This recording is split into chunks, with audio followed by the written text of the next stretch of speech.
자, 여러분들이 자, 이전에는 뭐 중국집에서 진짜 중국집 있고 뭐 가짜 중국집 이렇게 있으면 자, 여기서 짜장면 달라고 손님이 와서 짜장면 주세요 이러면 여기 뒤에서 이제 짜장면 받아와서 이렇게 전달해주고 했는데, 자, 근데 여기 요 가게에서는 트러플 탕수육을 팔겠다고 한 거예요. 근데 여기서는 트러플 탕수육인데 여기서는 탕수육밖에 안 파는 거예요.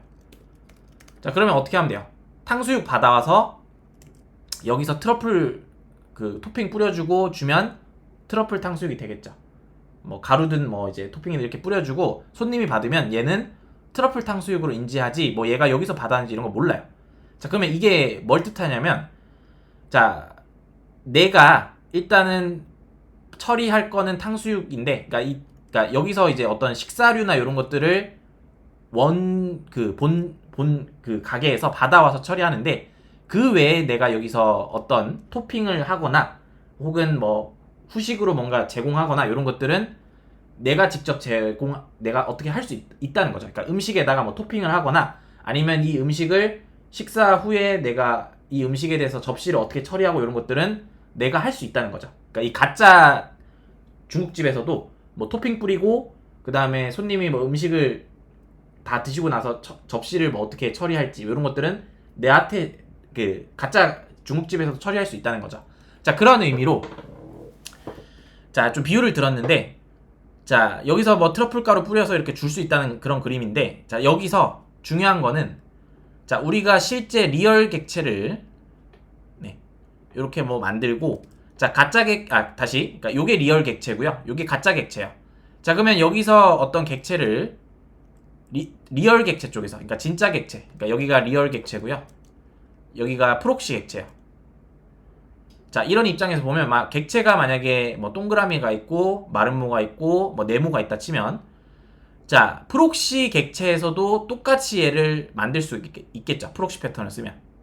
자, 가짜지만 이렇게 만들어 놓을 수 있는데, 자, 그러면 여기서 어떤 요청이 들어올 때, 자, 일단 얘가 필요하다 하면 진짜 객체 쪽에서 받아오겠죠. 받아와서 대리인이 이렇게 전달해 주는 거예요. 자, 그러면 여기서 전처리 후처리가 가능해진다. 그래서 전처리를 내가 여기서 이런 걸 처리할 거고, 얘를 불러올 때 얘를 후처리로 이렇게 처리할 거예요. 자, 그러면 얘가 결국은 한 묶음이기 때문에, 자, 화살표 잠깐 끌게요. 지울게요. 자, 결국은 이 객체를 뭔가 처리할 때 얘가 하나의 묶음으로 처리한다면 어떤 요청이 들어오면 얘를 거쳐서 전처리를 하고 이렇게 받아와서 후처리까지 하고 보내줄 수 있겠죠. 이 요청을 보냈을 때. 자, 요런 것들을 할 수 있는데 요게 이제 AOP다. 그래서 AOP는, 자, 일단 뭐 작업 프로세스로 봤을 때 뭐 이렇게 일렬로 뭐 순서대로 진행한다 치면, 자, 각자 이제 도메인끼리 뭐 처리하는 게 있겠죠. 뭐 예를 들면, 자, 얘가 게시글이에요. 자, 그리고 얘는 회원이에요. 자, 얘는 댓글이에요.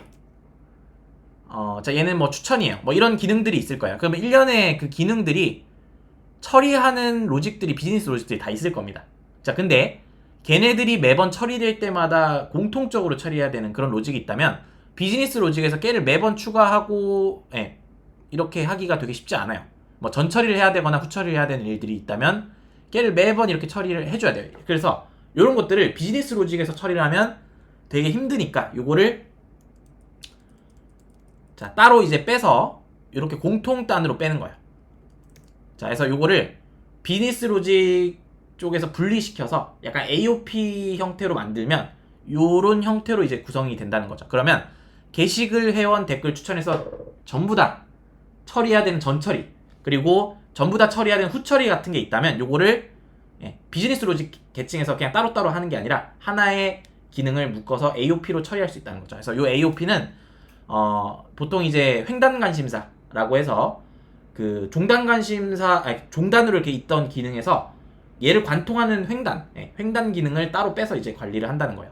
그래서 이게 어떤 관점이냐에 따라서 그 관점으로 이제 관점 지향으로 이제 프로그램을 한다. 그래서 이제 어스펙트 오리엔티드 이제 프로그래밍이라 해서 이제 AOP를 하는 거고, 요걸 쓸 때 프록시를 쓴다는 거죠. 자, 물론 프록시 말고도, 그러니까 뭐 다른 걸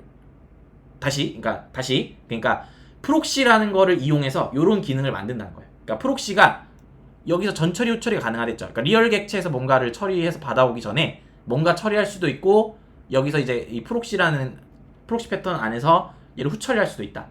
그래서 뭐 트러플 오일 그 가루 뿌려줄 수도 있고, 뭐 먹고 나서 이제 내가 어떤 걸 접시를 뭐 가져오니 회수하니, 뭐 아니면 음식물 남기면 음식물을 뭐 어떻게 처리하니, 이런 것들을 가짜 중국집에서 할 수 있잖아요. 그런 것처럼 어떤 기능이 실행될 때 그 기능에 대해서 전처리 후처리를 일괄적으로 처리하는 걸 이용해서 이제 AOP를 만들 수 있다는 거죠. 그래서 요게 이제 핵심이다.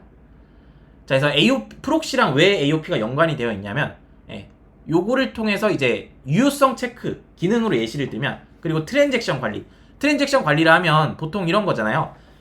그 저희가 이제 DB MySQL 단에서 트랜잭션 실행시켜 보고 싶으시면 그 트랜잭션이란 명령어를 치시면 돼요. 자, 뭐 가령 뭐 예를 들면, 자, 오랜만에 이제 DB버를 한번 켜보면,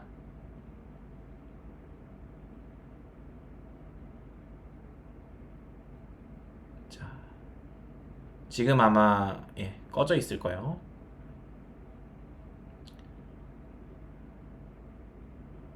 자, 그리고 이거는 업그레이드 나중에 하겠습니다. 자, 그래서 다시 켰고, 자, 가령 예를 들면 그 SQL 레벨에서 이런 게 가능해요. 자, 스타트 트랜잭션. 자, 트랜잭션. 자, 요런 게 가능해. 자, 요걸 하는 순간 트랜잭션이 이제 시작된 거예요. 자, 그래서 뭐 요거랑 아니면 or begin이라는 게 있는데, 요 둘 중 하나 쓰시면 됩니다. 둘 다 뭐 똑같은 기능이어서, 무튼 뭐 스타트 트랜잭션을 해서 얘가 이런 식으로 인서트 문을 제가 만들었다 치면, 물론 이거 실행은 아직 안 시킬 건데, 요런 식으로 스타트 트랜잭션하고 내가 어떤 그 인서트 인투에서 유저의 홍길동 집어넣고, 그 다음에 업데이트해서 얘에 대한 뭐 어카운트 값을 뭐 바꾸는 거예요. 자, 근데 이거를 트랜잭션으로 묶고 나서 마지막에 얘를 반영하고 싶으면 커밋을 하시면 돼요. 자, 이렇게 커밋하면 이 트랜잭션이 열렸던 게 반영이 됩니다. 그러면 요 안에 있던 쿼리문들이 뭐 여러 개가 있겠죠. 뭐 지금 2개 넣었는데 뭐 5개, 10개, 뭐 100개 넣고 트랜잭션 열어놓고 100개 넣고 마지막에 커밋하면 이게 마지막에 마지막에 한 번에 반영되는 거예요. 자, 근데 여기서 만약에 문제가 생기면 여기서 이제 롤백이라는 걸 해주는 거예요. 자, 요걸 하면 이제 이전에까지 했던 거를 트랜잭션 시작 지점으로 다시 되돌리는 거예요. 요런 것들을 이제 SQL에서 처리를 해주는 건데, 그러니까 요거는 이제 모든 변경사항이 취소되는 거예요. 요거는 이제 적용하는 거고, 요거는 이제 트랜잭션 시작하는 건데, 아무튼 뭐 요렇게 처리해주는 거를 트랜잭셔널이라는 어노테이션을 붙이면 매번 시작할 때마다 어떻게 해야 돼요? 해줘야 될 거 아니에요. 스타트 트랜잭션 이렇게 열고, 막 그 다음에 이제 끝나면 뭐 커밋을 하든 롤백을 하든 해줄 거 아니에요. 근데 그런 것들 일련의 처리를 전처리 후처리를 통해서 해준다는 거예요. 트랜잭셔널이랑 어노테이션 안에서 프록시 패턴을 통해서 그런 걸 구현을 했다는 거죠, 정확하게는. 그래서 요거를 좀 이해하시면 좋다. 자, 그래서 이렇게 정리할게요.